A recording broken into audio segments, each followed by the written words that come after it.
Chapter 17.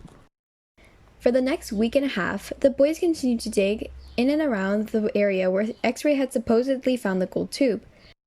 They widened X-Ray's hole, as well as the holes Armpit and Squid had been digging, until the fourth day, when all three holes met and formed one big hole.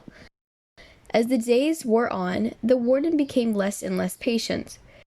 She arrived later in the morning and left earlier in the afternoon. Meanwhile, the boys continued to dig later and later.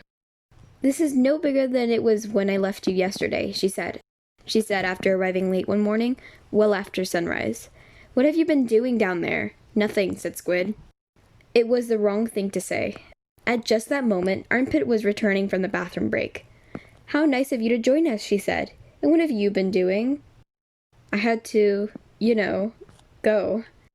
The warden jabbed at Armpit with her pitchfork, knocking him backward into the big hole. The pitchfork left 3 holes in the front of his shirt, and 3 tiny spots of blood. "You're giving these boys too much water," the warden told Mr. Pendanski. They continued to dig until late afternoon, long after the other groups had finished for the day. Stanley was down in the big hole, along with the other 6 boys. They had stopped using the wheelbarrows. He dug his shovel into the side of the hole. He scooped up some dirt and was raising it up to the surface when Zigzag's shovel caught him in the side of the head. He collapsed. He wasn't sure if he passed out or not. He looked up to see Zigzag's wild head staring down at him. "I ain't digging that dirt up," Zigzag said. "That's your dirt." "Hey, Mom," Magnet called. "Caveman's been hurt." Stanley brought his fingers up to the side of his neck. He felt his wet blood and a pretty big gash just below his ear.